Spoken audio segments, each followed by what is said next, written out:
Welcome to the Roundtable Consult. I'm your host, Dr. Mark Williams, and I'm presuming I will be joined soon by my co-host, attorney Sonia Madison. Hope you all are having a wonderful day so far, and it's been an interesting week here, and I guess I'll probably have to start talking about this myself, but it's been an interesting week. This is a historic week, the first time in history, I believe, that we've had a former United States president actually sitting in court charged with criminal charges. And it has been a very interesting week, the way that Donald Trump has spun it. Actually, before I even started talking about that, I had this thought the other day, and curious what you think about this as well. And maybe this needs to be a topic for one of the future roundtable consults. And I'm going here just because I presume Sonia may want to have something to say about what's going on with the court trials with Donald Trump. But anyhow, the question is it realistic to expect one individual to meet all of your expectations and desires in a partner? And is it realistic to put that type of burden on a person? Is it possible that one person can be the height you want, the build that you like, the complexion you like, have the intellect you like, the comedic prowess, be funny. They can they be sensitive and sincere, and can they be compassionate and still be firm, and can you actually be confrontational and demure at the same time? What all these things that we have that we find to be ideal in a partner, or that we expect or hope that we'll find in a partner, is it realistic to expect that from one particular person? And I've come to the conclusion personally that it's not realistic to expect that. And it's certainly not realistic to expect that in in a person who is um out of your spouse, somebody who you love and care about. And so I used to, I'm gonna confess some things now here, y'all. I'm gonna confess, y'all. I know a little bit about my past history. And as a teenager, now this was many years ago. As a teenager, I had, yes, several girlfriends at one time. I know. Y'all have to forgive me for that. But I had several girlfriends at one time, and this was my justification for it. One of them was a very attractive type person, and somebody who I just liked, some piece of arm candy. And this sounds horrible, I know it is, but y'all forgive me. I was a teenager around this time. This is the way teenagers behaved and thought. But one of them was a piece of eye candy. Another one might have been somebody who I enjoy intellectual conversation and debate with. And the piece of eye candy may or may not have been capable of doing that. And so I had somebody who was able to be intellectually stimulating to me. And then I might have had a girlfriend who was just fun and cool to be around, fun to hang out with, funny, somebody cool to just hang out with. And I, you know, I got married. I got married after that, and so I got them all in one package. I don't get me wrong. I think the one that I have right now is about as good as it can possibly get for me. I should think so, because we've been married for almost now 31 years. So y'all don't judge me about this conversation here, but I do think that it is unrealistic to expect one person to be everything to you. And over the 30 years of our marriage, I've come to not expect my wife to be all those things to me, and not put that burden on her to try to be all those things to me. Just appreciate the things that she is to me, and not try to force her to become something else. And then what I found over time is that she evolved into the other things that I liked, and some of the things that I thought I used to like don't particularly care about. So what happens is that over time we eventually evolve, and we become different beings. We have different expectations, and as a result, I think we should put different burdens, less burdens on the person we claim to love. Morning, Sonia. Good morning. Did I catch your rant on why the Reese is ready to leave, or No, it was a question that I posed. It's one that I thought earlier this week. I said, is it realistic to expect one person to meet all of your needs and all of your expectations, all of your prerequisites a for a partner or for a spouse? So is it realistic to expect that person to, if you like somebody who is 6 feet tall, muscular build, certain complexion or certain tone of voice, certain emotional characteristics, meaning compassionate, sensitive, some people who are not afraid to be bold and confrontational when necessary. Is it reasonable to expect one person to be all of that to you in a relationship? Oh, are you asking me? I gotta make sure, I'm understanding. Yeah, I'm asking you. I mean, Okay, but I mean, you're the one still dating, so I mean, what are your expectations? Can you expect that one person? Do you really expect one person to check all of those boxes? Or when is it that you start saying, hey, certain boxes are not that important to me, but some are? I mean, I do expect some boxes to get checked, but I do not expect someone to give me happiness or someone to be everything to me. It's funny. I was listening to I want to say she's a psychiatrist, but she's popular on social media. She says, when someone else becomes your peace, you become their pressure. And I mean, I do believe that if someone feels as if you are putting it on their shoulders to be everything to you, that's a lot of pressure for that person. And I can imagine, that can cause a lot of mental health and strain in a relationship. So, as odd as it is, I agree with you. I don't think one person, and I think as Christians, I think God makes it clear that you cannot, put someone on that type of idolatry or that pedestal. So the question is then what do you do and when that person doesn't check certain boxes that still remain important to you, but you've got multiple other boxes that are important to you that they do check? What do you do about that one box? Well, I mean, again, you can have friendships and it just not be, someone that you want to be in a, I guess, marriage relationship with. And then, of course, it depends on the box. I mean, I think this is one thing that they don't check the fact that they're not tall, or it's one thing that they may not check the box of always being considerate. But it's another if they don't check the box of having the same religion or having the same faith or not wanting children. And if that's important to you, then you may want to consider if that's the person you want to have a marriage, or if they don't even want to get married. I mean, I think those are different boxes that are a little bit higher in weight than perhaps some of the superficial stuff. Yeah, I think, and this is a little bit. It sounds a little insensitive the way that I say it here, but I'm going to say it this way What else is because there? it's reality. The reality is that when they don't meet that particular need, you're going to do one of three things. One, you'll continue to browbeat them and try to get them to conform to the one thing that you want them to be and or want them to do. And I tried doing that for the first 20 years of our marriage. And after about 20 years, I said, you know what? She's not going to change. This is going to be who she is. And so, which brings Mark, the, having her hair laid every day for 20 years is not going to be important to you're her. right. Exactly.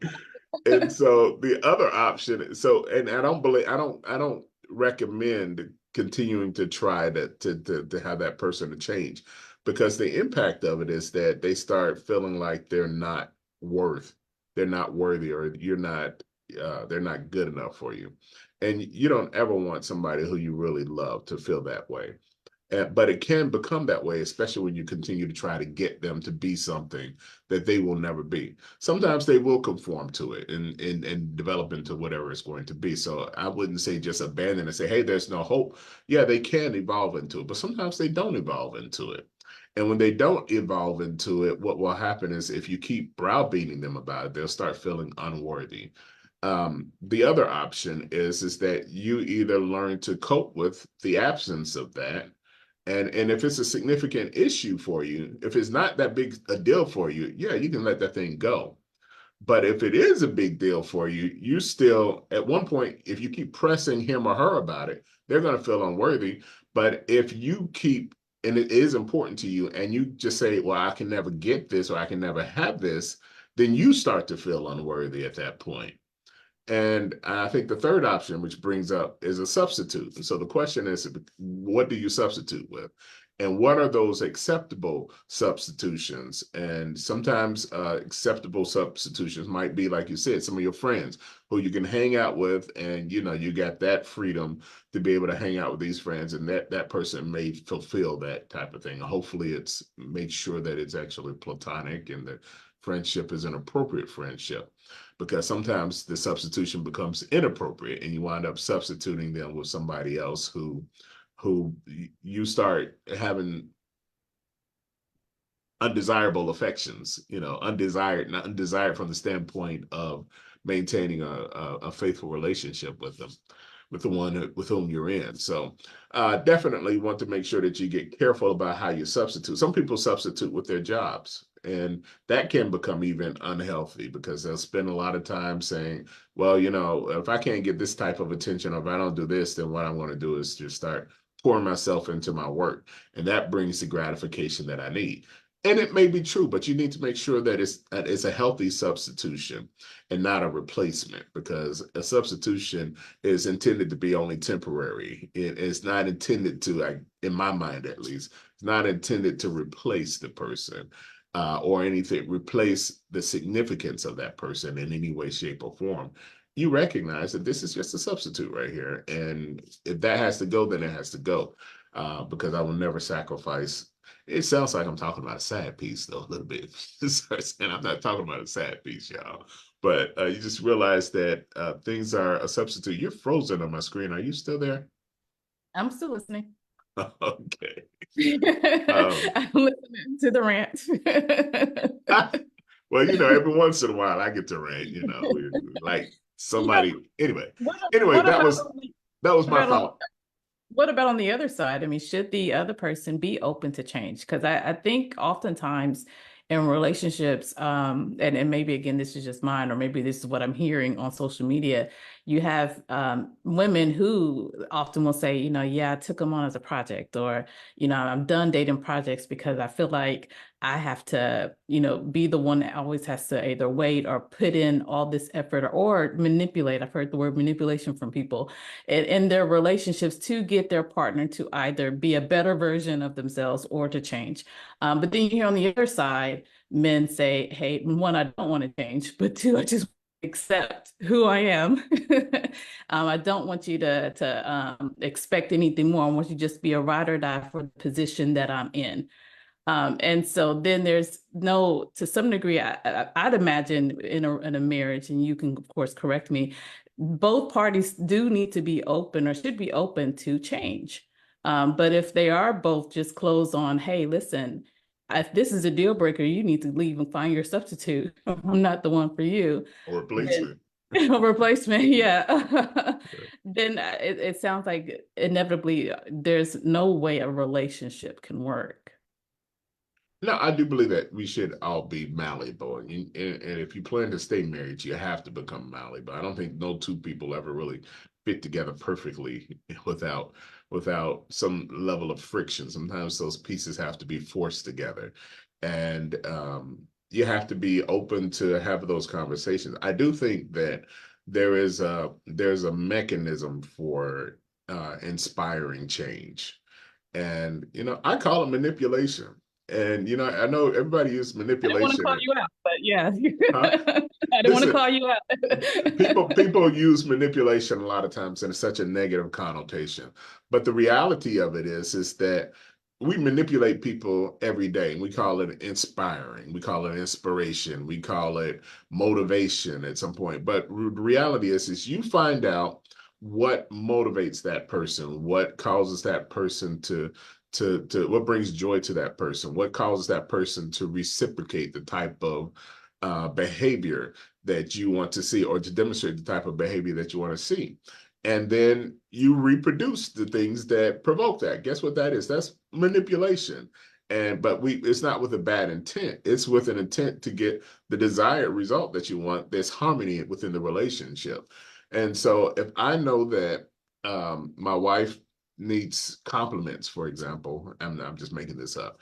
If I know that she needs compliments in order to, and if the more I compliment her, the more happy she is, the more productive she is, and the more peaceful things are in our relationship, then I'm going to compliment her. And guess what? I'm going to have more peace in my home. If my wife knows that every morning before I leave work, I'd like her to hug me and give me a kiss, square in the lips, and that makes my day better. When I come home and that day is going to be better, it might not be her natural inclination to do that, but she's like, if I do this, he's going to have a good day. And when he comes home, we're going to have peace in our relationship. So in that regard, she would be manipulating me, but not to a bad sense, but to produce a desired result that brings about harmony in the relationship. And I think that's important. I don't know if those are the ideal example that you just said, but I guess we'll go with it. They're off the cuff examples, but still, the reality is it's adjusting your behavior to be appealing to another person to produce a result that you want. I do that all the time in my office. I recognize and I know my staff. I know how I have to interact with each of my staff in order to get them to be their most productive self. In order to help keep longevity in the office, I know how I need to speak to certain individuals in my office in order to keep them there. And it's been working out really well for me. So I mean, I definitely agree it works in all, not just marital. And so, I definitely agree on that point. But I guess I was just saying, it's one thing to expect her to give you a kiss every morning when you walk out the door. I don't know if you really get that, or if you want to put that out there. Is that her responsibility to make sure your day goes well? Because that's, again, back to putting that pressure on her to make you happy or to give you some type of peace for your day. But I do better understand the analogy of, again, if you in your business, you want to show your business has a certain productivity, one, you hire certain personnel that fits the qualifications of the job. And through that hiring process, I don't doubt that you do learn, okay, this person is interested in being either a certain kind of nurse or is interested in progressing in this field. So I know if I give her opportunities for that, she will be more productive. That to me is that give and take that works for both people, not only your business, but also the professional growth of your employee. same thing happens in a relationship with the kids. The whole piece about manipulation is that it's not required by the one who's being manipulated. It's something that the one who is manipulating understands that if I do this, it's going to produce for me the desired result. It Her might kiss not is be not my going to natural produce your great inclination to day. do that. That's not even It, ideal. Her kiss does not produce your great it day. you don't know. I You mean, don't, how do you know? that's not, because that's not even ideal. Your day is going to be Listen, a accumulation of a lot of factors that happens within your day. And to say spoken from someone who has makes never your been whole day married. great. Spoken from someone who has never been married, People that which have been married I will tell you as a has person produced who has been great married days. now for 30 years, that if you leave home in the morning with dis-ease between you and your spouse, chances are it's going to carry over into your work day. This And when ease, you and it come does home, not you're be probably consistent with still your going to be analogy. somewhat frustrated. Be consistent with your analogy. This ease and a kiss are not the same thing. That's it. So if you hug me and give me a passionate kiss in the morning, chances are things are going to be harmonious between us.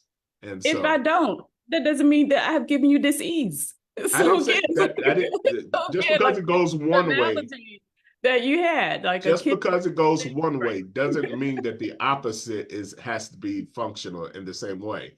It just simply says that if I give you a hug and a kiss, I know that makes your day. And if I know that makes your day, it starts I've given you a best chance for coming home with a good attitude at some point, or at least going to work with a good attitude. I can't control what goes on at work, but I can control what I do when you leave home.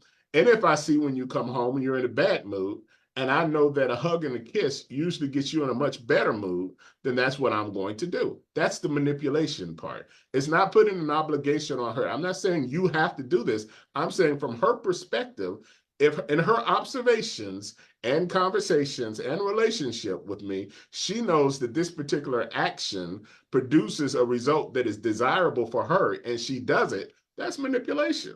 And I'm okay with that. I'm okay with being manipulated in that way. I'm okay with manipulating someone in a positive way because we are producing for them, you're providing for them the thing that they like, and the beneficiary of that is them and you. You both benefit from it. All Anyway. right, we'll let the viewers weigh in. So what is our topic for today? I'll leave that to the comment section. Yes, exactly. I know nobody likes that word manipulation, but it's true. We manipulate each other every day. So, I don't know if you wanted to talk at all about anything that's going on in the trial. I actually Oh, segued while we Ferdinand. were waiting on you. So, Well, first, we'll just talk on some of the current news that's going on. So we do know that oral arguments in the Supreme Court as it relates to presidential immunity and whether that exists in this absolute form is what the court is looking at. And hearing some of the arguments, I didn't hear all of it, but also reading some of the articles, I'm getting the sense that what Justice Roberts is likely thinking of doing is identifying or at least trying to carve out a way by which there is a standard of the immunity that a presidential or any person in office has. And so instead of just answering the question of does the president have absolute and just saying no, what we're likely going to is, okay, this is the standard by which if a officer or particular president does this, this, and this, then they can be protected. And they'll probably then go back to, I want to say this is the DC court, and that have them use that standard to determine if or not he, in fact, not only had a criminal crime of the insurrection, because I think this is about is that he incited an insurrection, but also even if he did, if he's immune from prosecution. So there we are with this with that news, and we'll probably continuously talk about this next segment of Trump being in New York for the hush money. Oral arguments also started there, and I think they've have David Pecker has been one of the witnesses that has come up. And for those that don't know, David Pecker is he's either the owner or some type of management position as it comes to the National Enquirer. I think it was a And problem. this, But, yeah. oh, is it, you said that, I'm sorry, is it the wrong publication? No, that was it. National Enquirer. Okay. And so in that, what the prosecution is arguing is, yes, he did use campaign funds to bribe or get not only the David Pecker to buy stories and then subsequently kill them so that, they won't come out. And he's using another female, so not Stormy Daniels, but another female, as an example of a story he bought on behalf of Trump. But he also then said he continued to try to get him to buy stories, and he told him, no, I'm not doing this anymore.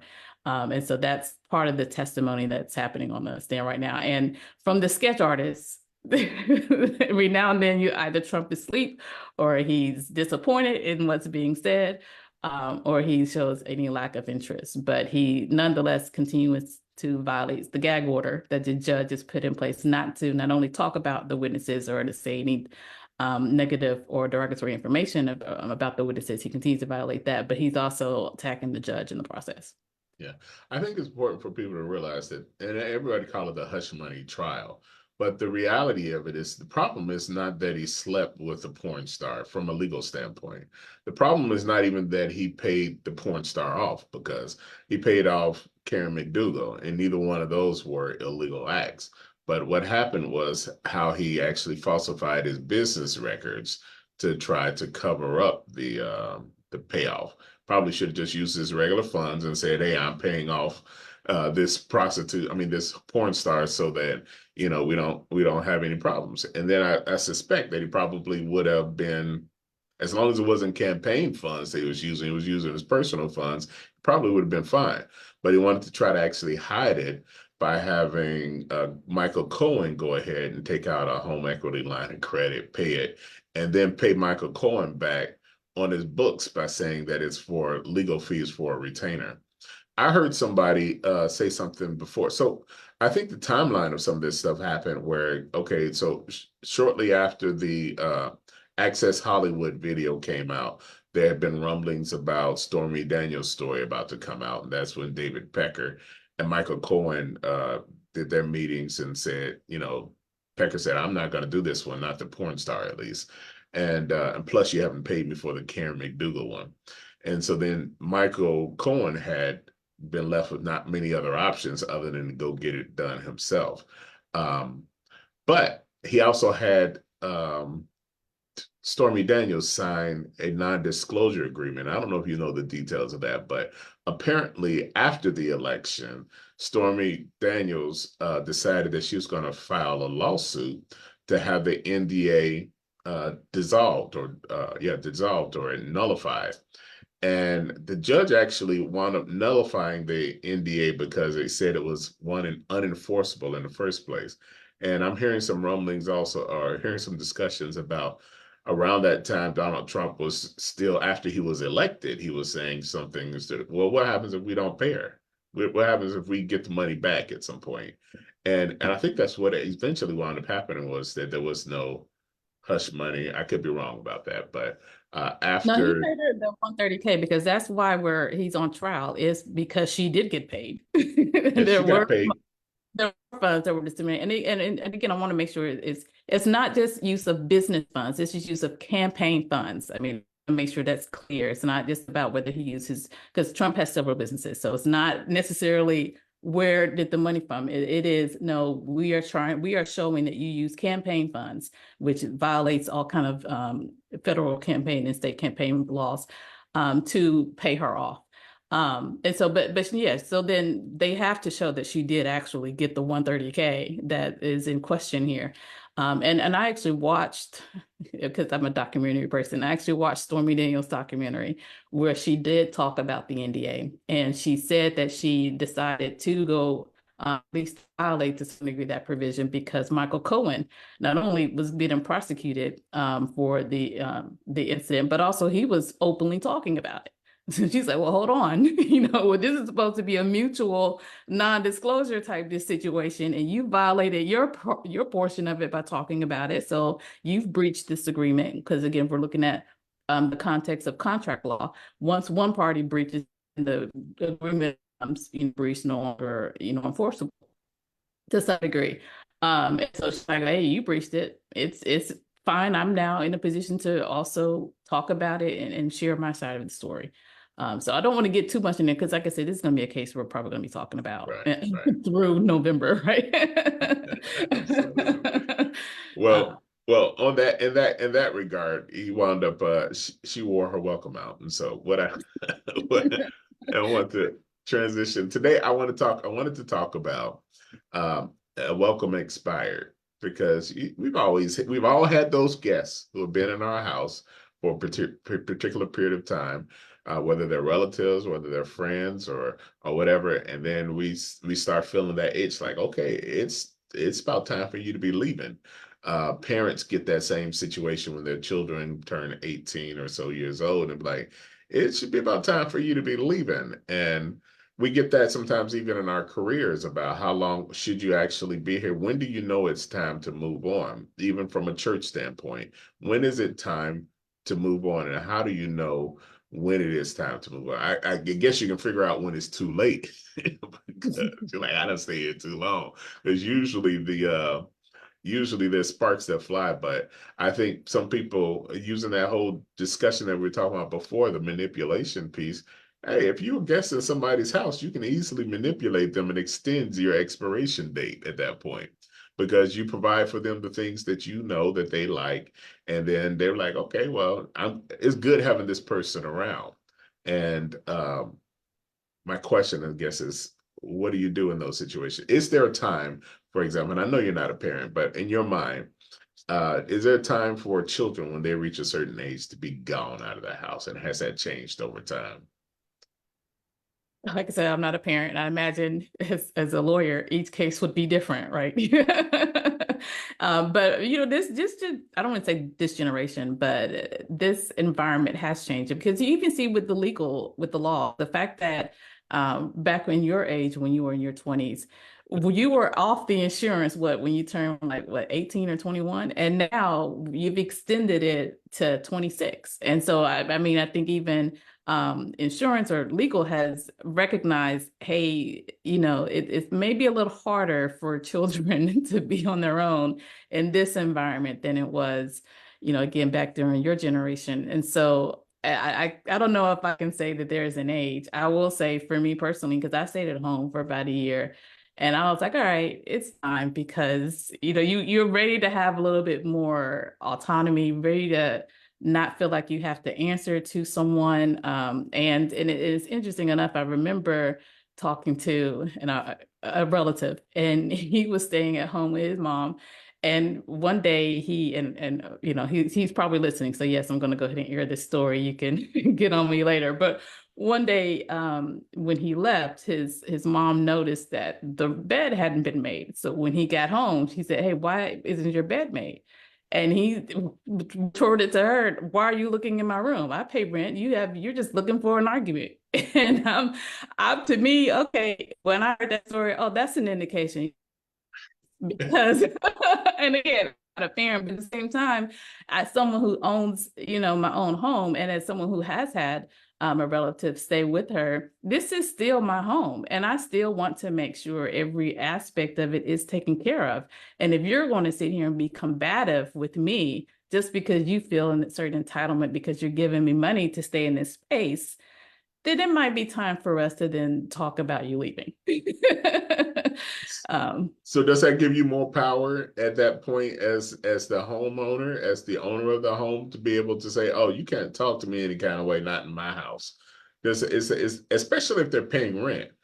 If they're paying rent and they're paying a fair rent that you established for them, should they not then have the autonomy to be able to and to be able to speak their piece and to be able to challenge and or question behaviors on your part as the homeowner who have issues? Now, taking that apart from the parent-child relationship, because there's a whole lot of other There things should included still in be a that. level of respect in that. But even like you're a landlord, I mean, do you not still inspect your property? Do you not still have I mean, if you want to call it entitlement, but you do still have a responsibility for the maintenance of that property. And so if you have a tenant that is destroying your property, just because they're paying rent doesn't mean that you can't say anything to that tenant.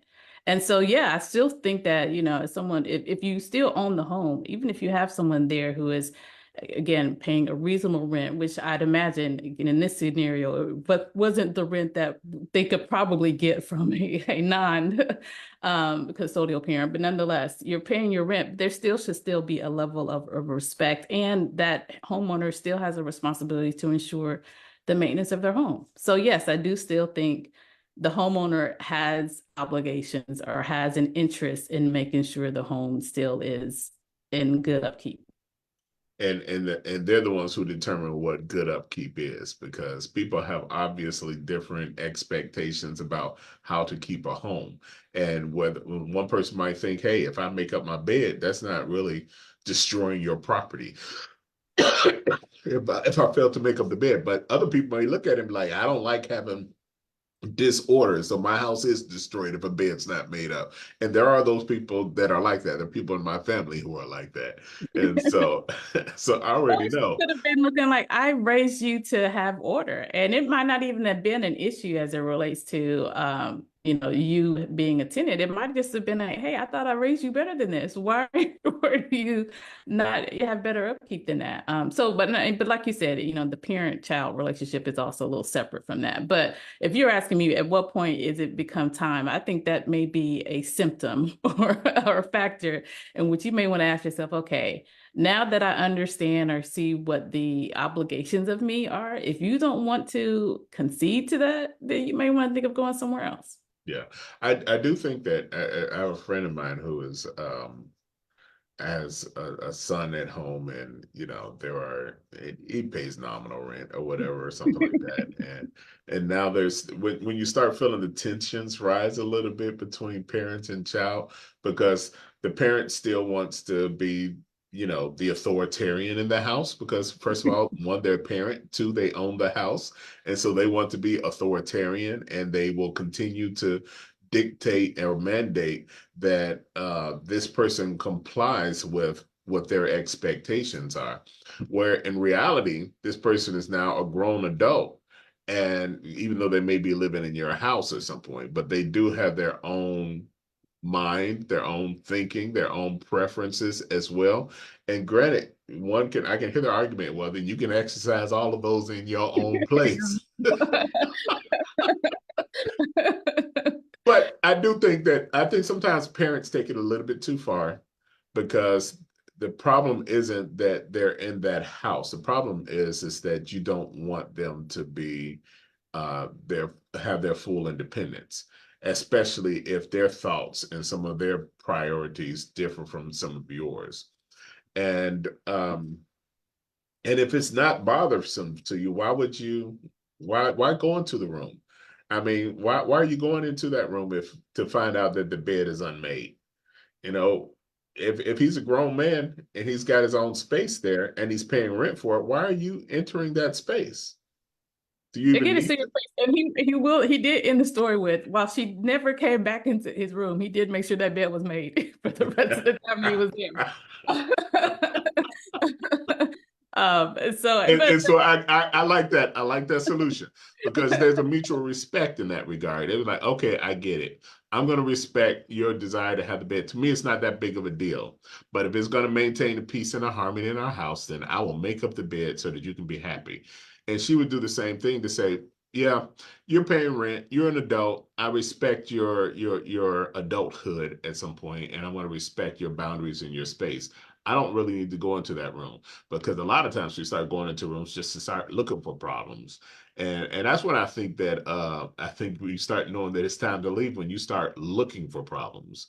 Because the reality is that you don't process in the forefront of your consciousness that I'm looking at this person thinking like you need to be gone. You old enough and you grown enough to be gone. If your beard is thicker than mine, you need to be out of my house. And so there are people that are like that, but they don't want to admit that that's the reason why they're looking for fights, looking to pick a fight. And I do think that what happens is that when the fights start occurring too frequently on either end, there's a growing intolerance of the person's presence there. I don't think we should wait that long. I see that happen a lot in churches when it's time to move on from a church to another place. You start having problems with the leadership. You start criticizing the leadership of the church, and I wouldn't do this way or whatever. The reality, in many cases, the leadership and the behavior of the leadership hasn't changed. What's happened was that you've grown intolerant of it, which means that you probably have outgrown that space. It's time for you to move on. I use the example of in the Bible, I think it was Elijah. Elijah had God took him to this brook called Cherith. And while he was at the brook, he was being fed. It was during the time of famine, but he was being fed by the waters of the brook, and ravens were bringing him food every day. And it would be so nice to actually stay in that place. But God had a different plan for me. He said, it's time for you to get to Zarephath because I have work for you to do in Zarephath. But I suspect that if the brook had continued to flow and the ravens continued to bring him food there would have been a temptation for him to stay there as long as there was provision there. So I don't think a lot of times, but the brook dried up, and that was part of the motivation for him to leave, because I think a lot of times we don't get motivated to move into our next stage of life as long as we remain comfortable and content with where we are today. I'll finish that thought up with a proverbial dot quote, and it simply says that disgust for your current state breeds motivation for change. Until you really become discontent with your current state and the current situation that you're in right now, you never really pursue change. And sometimes that discontent happens spontaneously and unintentionally. Sometimes it's brought on by somebody else. But sometimes it's just God saying, listen, it's time for you to move on.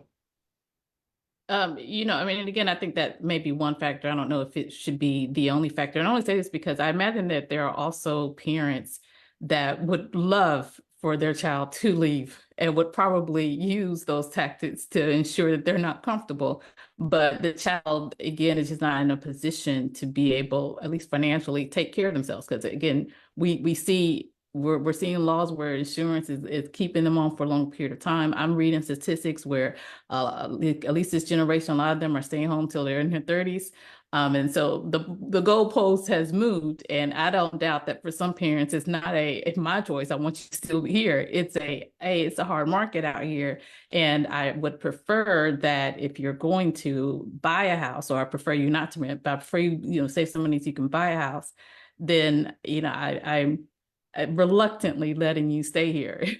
So, but under those situations, do you think the fact that a child is unable, or at least in their minds, is not ready to be financially independent, and accepting the nominal rent that you're providing, do you still think that that parent isn't either entitled to continue to push them out, or that child is not, should not, take advantage of that and still move out because they don't want to accept those rules? Well, I'm in that situation almost right now myself. I have a bounce back, and and but he's been there almost now 2 years, and every part in my upbringing and every part of my history and maybe even part of my culture says to me he needs to be gone. And then I have to sit back and ask the question, why? Why does he need to be gone? Well, because he's 27 years old. He doesn't need to be in your house at 27 years old. And then I started looking, I said, he lives in Nashville.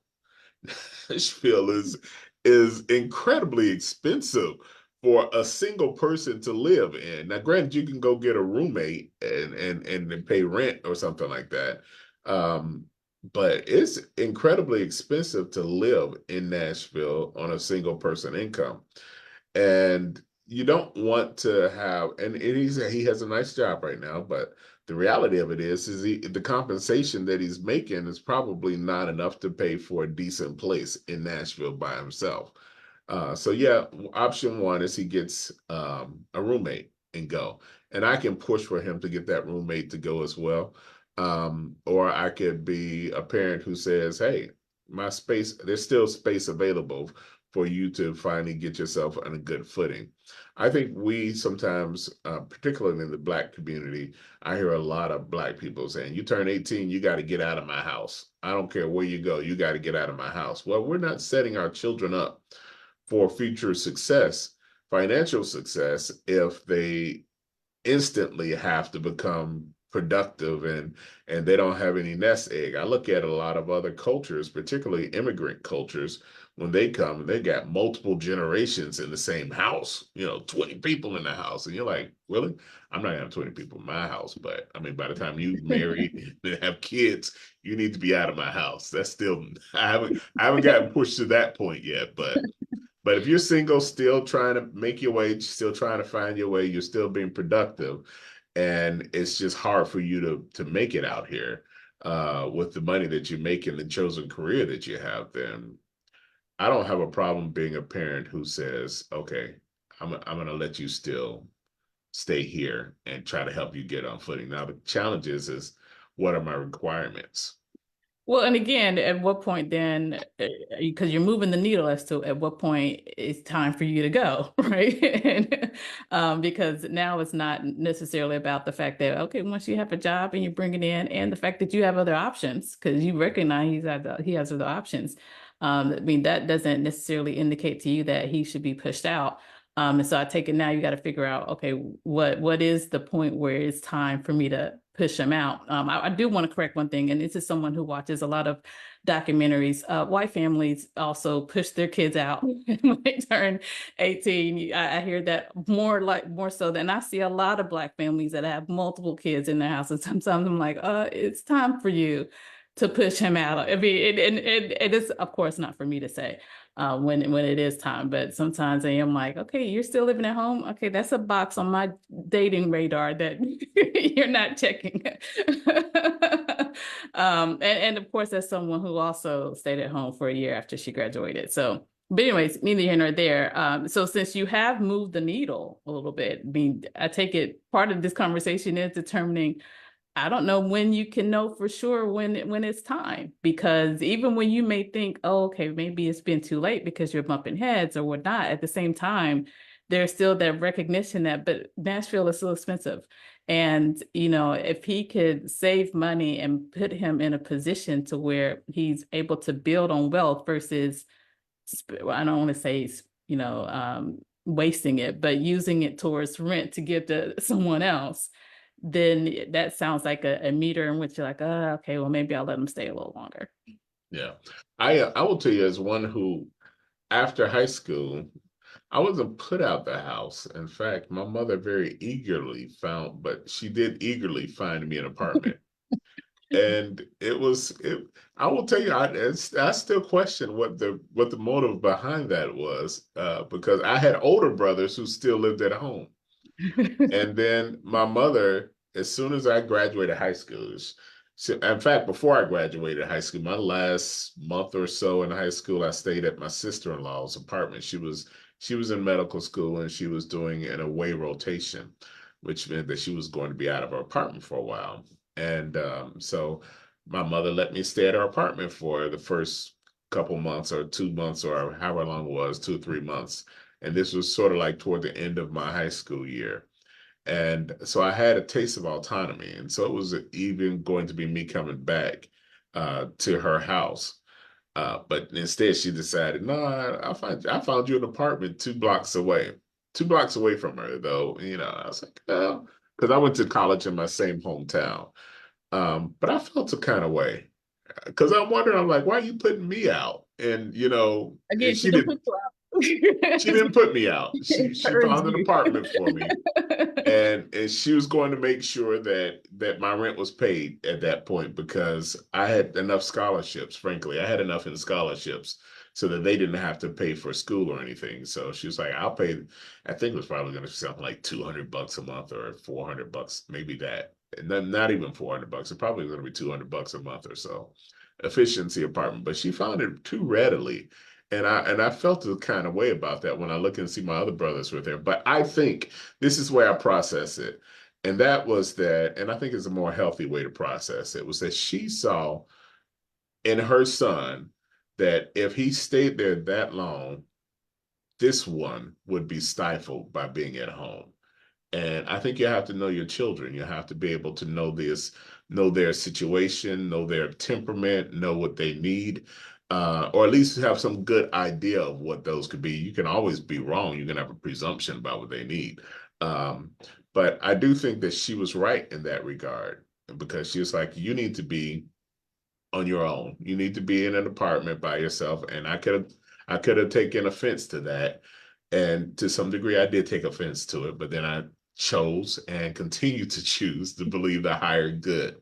And that was that she knew that I would be stifled if I stayed in her house and went to school. She wanted me to have this experience and independence, and it was the best thing for me at that time. I mean, it sounds like that was a blessing. The fact that she paid the rent and here you are still like, I can't believe you don't want me to be up under you. Right, exactly. But you still get that same impression when your parent seems eager to get you out of the house.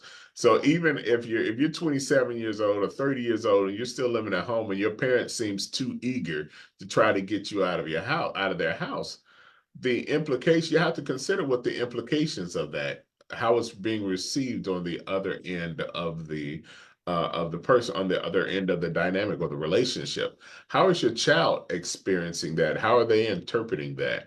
Because they will sometimes they can easily interpret that to mean that I'm not loved, especially the way kids are today, because they're broken. They break easily. Well, They don't and make Tonka kids I'm anymore. not a parent, but if you boil down my love for you based on one act, after I have spent what 20, 30 years raising you, I don't know if I'm going to be too concerned that you don't think that you're loved when I have shown you love for, your entire life. But I would also, I guess to some degree ask, is it the responsibility of the parent to raise productive citizens so that they are on their own? I mean, if that is your goal, then I don't know if you should have too much concern about, oh, well, he may not feel loved if I encourage him to go be on your own. I mean, that was the whole point of you giving them the tools so that they can leave the nest. But to, to keep them there or to not say anything by harming of their feelings, I think that's also a problem of social media or of certain kids. I won't say everybody, but of some kids today is that they're always about their own personal feelings versus the, feelings and the goals of others. I don't know. It's And again, I'm not a parent, but if I guess maybe that's why God was like, you're not ready. But for me, I'm like, I'm raising you to leave. I'm not raising you to feel comfortable always being under me. right. But I do imagine one factor, and I know you hit on this earlier. One factor is you get married. That definitely means it's time for you to leave. Does it? Does it? Does it? Because like I said, there are still some cultures where you got Well, we're talking about me you- and you. I mean, we know that people may disagree. We're talking about me and you here. but imagine this. Imagine this. If you had the space in the house, if the space in your house could accommodate it, and you had three generations of people living there. You got the parent, their child, and their child's children and spouse, all living in the same house where you can get along. Imagine the pooled resources that you could possibly have in that regard. If you can get along, if you can be agreeable, and you can live harmoniously in there. As the parents age, the parents may actually need some assistance, and the children are already in the home to help provide that type of assistance. Young parents who have young children, may be also able to benefit from having their parents in the home so that they don't have to pay for babysitting. So not only are you saving on housing and utilities and things of that nature, but you're also saving on those extraneous expenses. It might be daycare. Daycare is a huge expense these days. I don't know how parents can actually, I don't know how you can make 18, 19, $20 an hour and still pay for daycare. Um, it's just impossible, and rent. And it certainly is not going to happen here in Nashville, Tennessee, but without the government assistance. And so I do think that there are some benefits to that happening. Actually, I think when we start looking at the state of the economy, I wonder if the if the if it may be a bigger design of God to try to say, hey, I need you all to realize that you need each other. Because over the past several decades, we've grown increasingly independent of each other. And now with so much this happens on the internet, you can have a whole life just you by yourself, isolated. And the one thing that's going to cause us to realize how we need each other can be the finances. And so as inflation goes up, we start realizing more and more that, hey, I need you. I need you around in order to just be able to make it. You might resent that you need that person, but I think a more healthy way to look at it is to appreciate the fact that you need each other. Well, first of all, you can drop your kids off at their grandparents and avoid the daycare costs. You don't have to live in their house to avoid playing daycare. And secondly, I feel like it would be harder, and I recognize I'm not an expert in this field, but I feel like it will be harder to grow the wealth if it's all in just a home. Because to me, if you've got your kids that then have their homes, and again, if your parent becomes sick, they can come live with you. And now you've got two properties here that is all in the family. And so, I mean, you can take that second property and use it to care for your relative if that's what you need to do. You could take that second property and again become a landlord or just build wealth or use it for, all right, when my kids are at an age where they need some help, they're not ready to leave the nest, but nonetheless, we're not harmonious. Go stay at your grandmom's house for a while. That's already paid off and whatever, while you save up your money. So I still feel like it's more advantageous to raise or encourage your kids to be on your home, to have their own home, than to have three generations living in one home. Now, you have to have that. I mean, at some point, Yes, yeah, the money that you save, you can actually invest that money. The money that you save by living in one residence, you can actually invest that money, whether it's investing into rental property, investing into businesses, and then the family then owns all of these things. Here's my oldest son, he and his wife just purchased a house, and their monthly mortgage is the same as mine is, and my house is Isn't that twice crazy? the size of theirs Isn't that for crazy? two reasons. One, because the costs of the houses have gone up remarkably. And then secondly, because interest rates have gone up.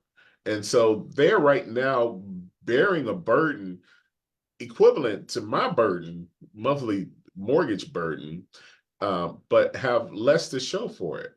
Now, imagine that if they actually lived with us, and I'm not advocating this by any shape or form. I'm just saying, Make the I'm phone just call. hypothesizing why it wouldn't happen. Uh, I listen. I enjoy having my older son. I enjoy having my son home. I'm going to say that right now. I enjoy having him at home. I do. He stays out of the way. He stays. I would like to see him a little bit more often, but for the most part, we live harmoniously together. And if he's saving up money and preparing things, and I don't have any problem with that. Now, I will have a problem if you just wasting your money. You don't have a plan. So we have to make sure that you have a plan Right. Then your moving feelings are not forward. important, right? I don't care if you don't think you're loved or not. Get you out of here. No, no, that's part of the love. Part of the love is to make sure that we're helping you to get a good footing. But back to my scenario here, the hypothetical. If you had a family, because I'm looking at even at the biblical days, there were those people actually lived still together in the same commune. And whether that commune is a tent, whether it's, a house, whether it's a compound, if you go like out to New Life out in Houston, I believe, the pastor there has a whole compound, beautiful house. Right down the street, he's got his daughter lives in one, and over on the other one, his other daughter lives in another one. And so they basically own the whole area over there. But you can do that when you start pooling resources. And I'm not expecting my son to be able to have as much free cash to invest for generational wealth if I require him at the age of 18 or at the age of 25, for that matter, to go out and buy your own house with higher purchase prices and higher interest rates. So I don't know. It's just a thought. So are you advocating that, hey, son, come back so that I can save up the No, money to be able to have a large commune and then we can all live in the same neighborhood, right? no, I'm not. I'm not advocating that. But I will say that fortunately, I think that the setup of our house and the way that our children are right now, because we've never had any problems from disrespect from any of our children. And so I'm thankful to God that our children have always been respectful and of the rules in our house, as well as of us as parents as well. So we've never really had any problem with that. So any one of them are welcome to come back and to stay with us while they recover, while they recoup, while they develop a plan for future success and/or prosperity for them. And I think as a parent, I have an obligation to help set my children off in the best way, whether that's paying for college, whether that's buying them a car so that they can go 6, 8 years without a car note, whether it's, letting them stay in my house for 4, 5, 6 years after they turn 18. Though these are the things that we do as parents to help get them on a better footing. Or 10, 11. I mean, however many years it takes. Ah. Now don't be prophesying. Don't be prophesying now. Well, anyway, I really thought we would talk about more environments or wearing out the welcomes, but staying at home as parent child probably is enough. And I guess the take home message is that when you start feeling that little edge on the confrontation, but by the time confrontation occurs, I think it's too late. Well, I would say again, as a lawyer, to me, have an agreement, set out the expectations. Once someone breaches that, then it's time for them to go. Indeed. I'd expect that answer from you. Well, you Okay. guys make sure you weigh in the comment section. Also, if you have not liked us here on Facebook or on YouTube or subscribed on YouTube or liked us on your favorite podcast platform, just want a friendly reminder that we encourage and would love for you guys to go do that. Also, you can catch a repeat of this episode on Star Radio, and you can also, again, catch us on your favorite podcast platform. So until next Saturday, thank you guys so much for tuning in. Have a good week.